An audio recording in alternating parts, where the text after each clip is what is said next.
Welcome back to What RT Noobs with Channel Disturbance, and this is a Conqueror Gun Carriage, and it's on El Halluf, and it's being commanded by Captain Ashstorm.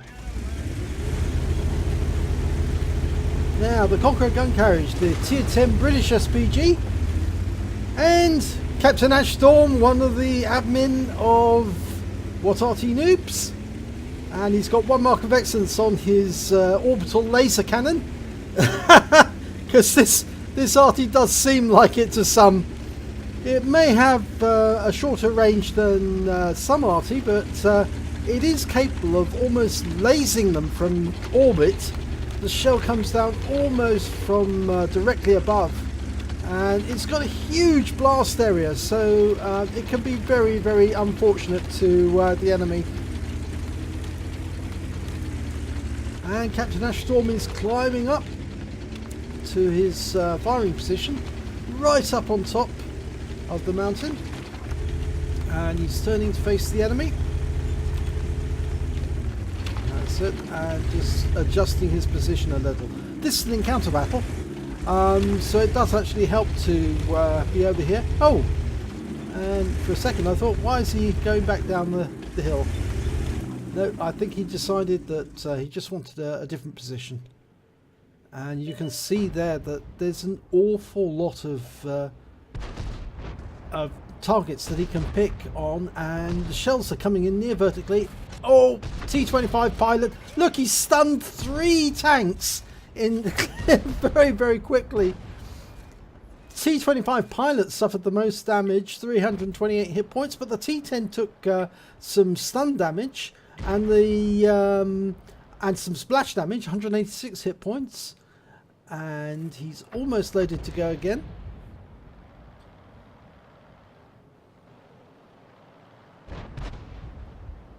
Now you see they're all trying to hug the wall now. Not going to help them much, because he will still be able to put a shell near them to splash them. And this time round, again, he does most damage to the T-25 pilot. That poor tier 8 is being absolutely pelted, and they're all exhibiting massive stun, and he's picking up stun assist as he goes. Now that T-25 is now down to 60 hit points, one more hit and he's out the game. And he's lining up a shot now. That Lorraine 40T and an IS-3 are popping up to put some shells into those tanks that are hugging that ridgeline. Okay, he's ready to shoot. His teammates have pulled back. He didn't mark the target. That would have been helpful. But oh, look! He actually took out the T-25 this time. Got him, and he stunned a lot of them. And the 40T pulled back in alarm, because he looked to himself and thought, "Oh my God! Look at the shell that just came in and wiped them." Massive amount of damage there. He's scored nearly 2,000 hit points of damage so far, direct damage, and 933 of stun assist. Well, the enemy have decided they're not going to go through that rise. They're actually going to go through the other side, and he's targeting that Wizzy 111, and he gets a shot. 447 hit points into that one, 42 splash onto the Type 4. Now he needs to help that IS-3, but unfortunately he's got a long wait for the reload to go through. And the enemy did lose their T-10 there, but I think that IS-3, 6 hit points, he's not going to last very long. So unfortunately I think they're going to lose him. The Type 4 is going to turn around, realise what's behind him and shoot, or the Skoda T-50 will. But there's also an E-3 further up, and he's fired a round in on the Skoda. Whoa! Well, he got the Skoda T-50. Took him out. But no, unfortunately, they did lose that IS-3.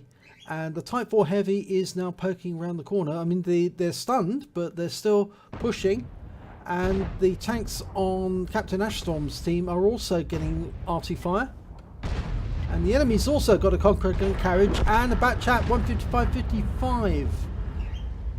Now, he's going to try and put a round into the T110E3, the 110 and the OHO up the other end. Rounds out. Long flight.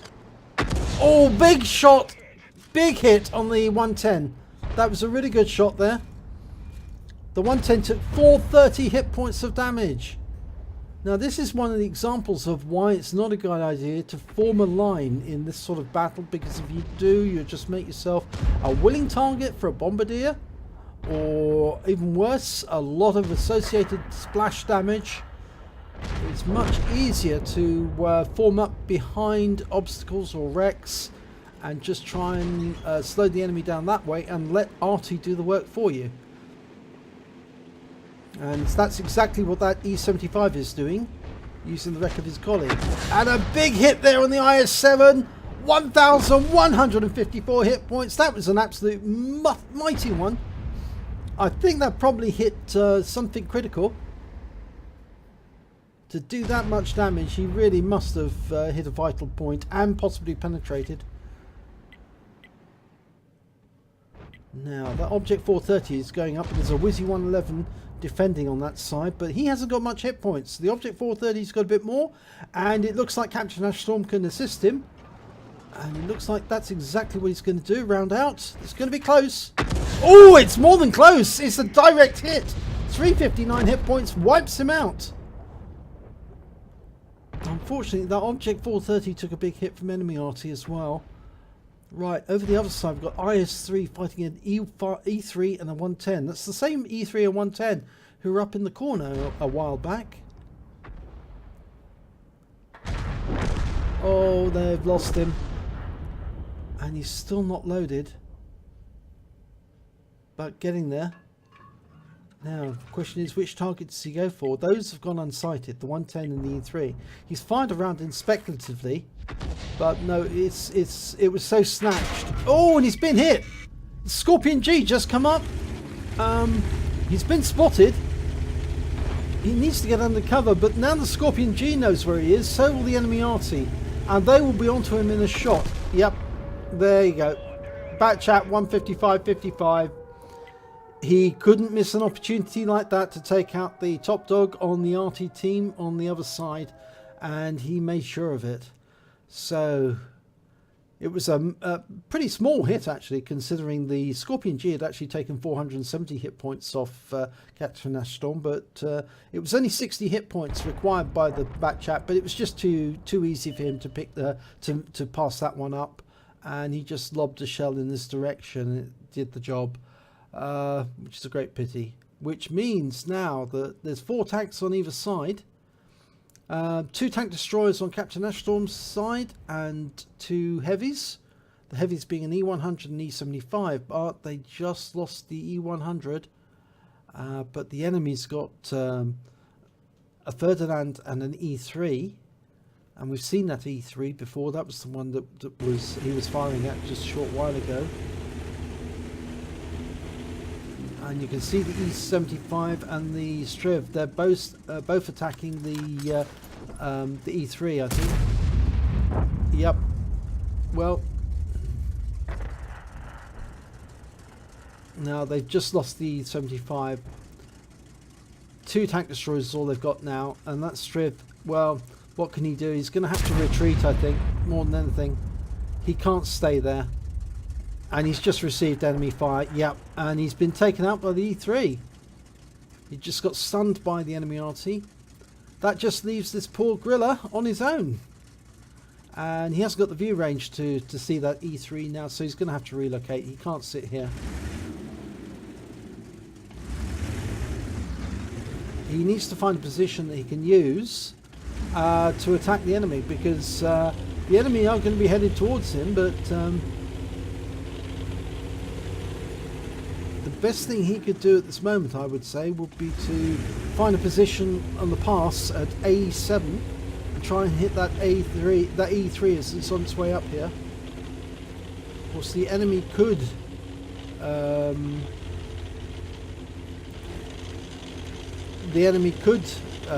just go straight to the cap, but I doubt they'll do that. I think they want all the kills. And we're looking to see if we can find the E3. There he is. Oh, we come up behind him. Surprise butt sex. 587, but he's backing away very slowly. Enemy Arty will be onto him fairly quickly. they know where he is. There's enemy RT firing in, and there's the other one. So he's been hit by both. Yep, fairly close together. They knew generally where he was going to be. And although he's reloaded, and he takes out the E3, but now he's going to have to motor as quickly as he can, otherwise enemy RT will be onto him like a shot. There's another one. And any second now, the second RT will fire. And that will probably be the end of his game. He's only got 282 hit points left.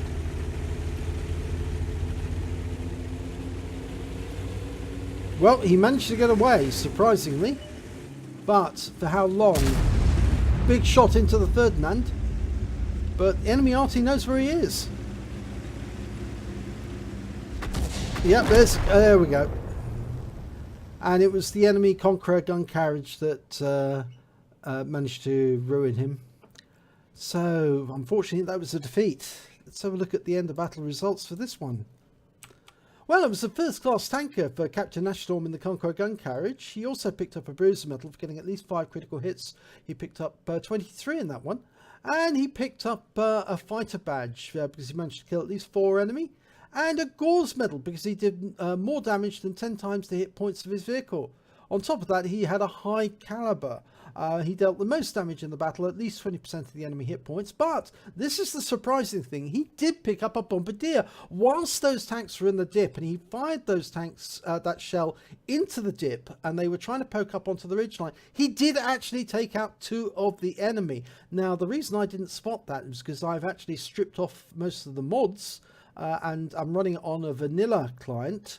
And that meant that I didn't see that there was 2 tanks taken out with 1 shot there, because otherwise that would have shown me that there was 2 tanks killed. I only saw 1 tank being killed in the dip, and I thought that was the T-25 pilot. But it does go to show that sometimes it can actually be useful to have the mods, because at least then you do actually get to see if there was 2 kills with 1 shot. So there we can see the number of enemy that Captain Ashstorm hit. That was a very big battle in terms of he was working very, very hard. He did a lot of effort into that battle, and it's just why, really. He said it was an effortless carry, but he did work that one, and he deserved to get the highest amount of damage. He also deserved to get the highest amount of kills, which he did, and he deserved to get the highest base XP on his team because he put the effort in to get it. Let's have a look at detail report. Well, he fired 9 rounds, got 3 direct hits, 3 penetration, 18 splash, did damage of 5,252 hit points, all at more than 300 meters. He received 1 hit from the Scorpion G and 1 penetration, but he did receive 1 hit as a result of splash damage. That was in the batch at 155.55, and that was what finished him off. He did hit 11 of the enemy, more than 2/3 of the enemy team, and got 4 kills out of it. And the damage caused by stun he attributed to him was 1,691 hit points, and he also caused 17 stuns in total.